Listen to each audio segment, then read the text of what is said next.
Selamat pagi semuanya ya. Hari ini saya yaitu Pak Fandi, saya seorang guru BK atau konselor. Saya akan memberikan materi tentang apa sih BK itu, kita lebih dalam mengenal BK secara umum ya. Di SMK khususnya. Kebetulan saya mengajar di SMK. Jadi untuk hari ini saya akan memberikan materi tentang BK secara umum. Apa sih BK itu? Biar kalian paham, tidak salah paham, dan memahami tentang BK yang sebenarnya. Mungkin ada dulu waktu kalian masih SMP ada salah persepsi tentang BK. Mungkin ada yang mengira BK itu adalah polisi sekolah, BK itu tukang menghukum, BK itu tukang memarahi. Bukan. Jadi secara baik hati, aslinya BK itu adalah kepanjangan dari bimbingan dan konseling ya. Bukan hanya membimbing saja ya, kembali dari awal tadi. Jadi BK itu sebenarnya ada tugasnya membantu siswa. Apa yang dibantu? Yang dibantu itu ada 4 hal. Yang pertama yaitu adalah kita membantu siswa dalam hal bidang pribadi. 1, 2 bidang sosial, 3 bidang belajar. Terakhir yang nomor 4 yaitu adalah bidang karir. Saya ulas satu persatu biar paham ya, biar kalian paham dan mengerti apa itu sih BK itu ya. Saya ulangi sekali lagi bahwa tugas BK itu adalah membantu siswa. Yang dibantu adalah 4 hal tadi, yaitu bidang pribadi, sosial, belajar, karir. Bidang pribadi contohnya seperti apa Pak? Yaitu adalah 1, bidang pribadi adalah misalkan kalian mempunyai masalah yang berkaitan dengan diri kalian sendiri, dalam diri sendiri, yang menimbulkan masalah dalam dirinya sendiri sehingga kalian susah jika berada di sekolah, di rumah akan merasa tertekan dalam dirinya sendiri. Contohnya misalkan kalian kekurangan atau kesulitan dalam mengatur waktu. Apakah itu waktu belajar, waktu sehari-hari ya, itu kalian bisa konsultasi, konseling, atau bahasa anak sekarang itu namanya adalah curhat, curcol kepada guru BK kalian ya. Dijamin dalam BK itu ada namanya kode etik.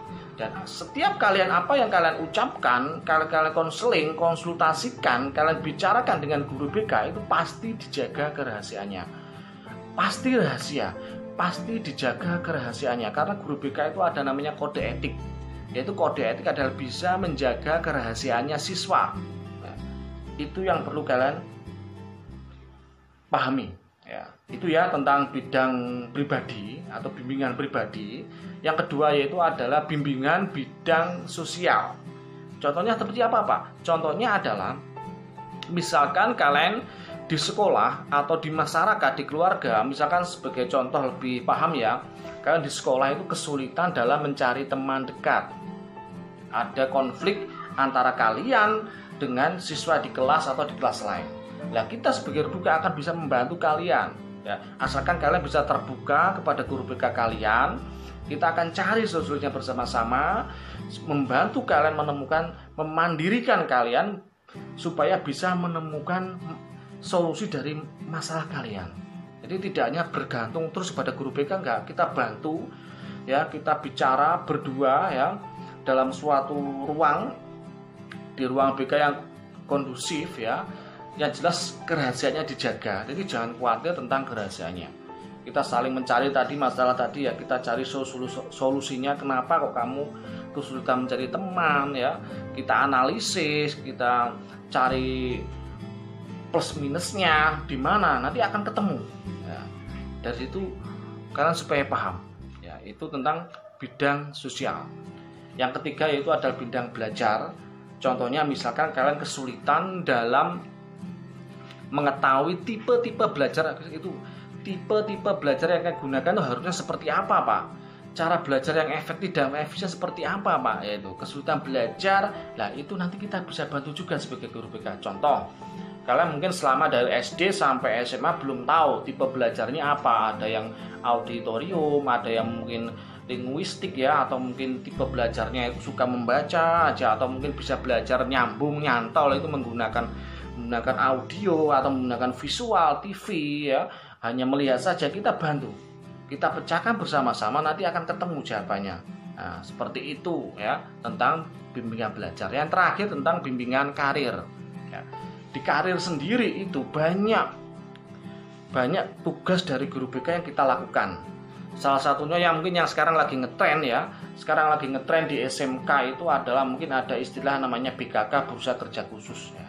Kalau di SMK, Bursa Kerja Khusus SMK itu tugasnya itu adalah mendampingi, menyiapkan siswa supaya siap menghadapi dunia usaha, dunia industri. Ada juga yang di BKK itu tugasnya kita mengadakan tes rekrutmen kerja, menyiapkan mental anak-anak, menyiapkan mental siswa, memberikan pelatihan simulasi tes interview kerja, ya kan, mengerjakan psikotes, wawancara dan sebagainya. Itu BKK.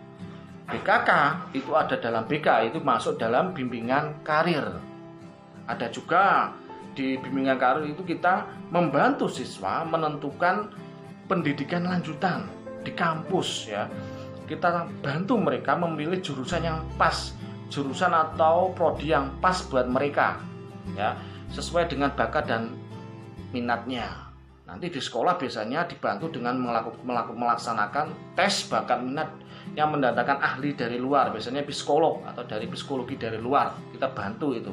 Nah, itu aja ya secara umum. Saya ulang lagi bahwa tugasnya guru BK itu adalah membantu siswa supaya tugas perkembangannya bisa tercapai secara optimal. Terus apa Pak tugas perkembangan itu? Tugas perkembangan itu adalah sesuatu yang harusnya diraih oleh siswa per jenjang pendidikan. Nah, banyak nanti saya jelaskan melalui PowerPoint. Intinya tugas BK itu adalah membantu siswa, yang dibantu adalah 4 hal itu tadi ya: pribadi, sosial, karir, belajar. Nah, kalau menghukum ataupun memberikan hukuman itu adalah menertibkan siswa, itu tugasnya kesiswaan, bukan tugasnya BK ya. BK tugasnya membantu siswa, kesiswaan tugasnya menertibkan siswa jika melakukan pelanggaran di sekolah ya. Itu aja ya, sekedar yang bisa saya sampaikan supaya kalian itu paham dan mengerti, memahami apa itu tentang BK. BK kebanyakan dari bimbingan dan konseling. Itu aja dari saya. Akhirul salam. Wassalamualaikum warahmatullahi wabarakatuh.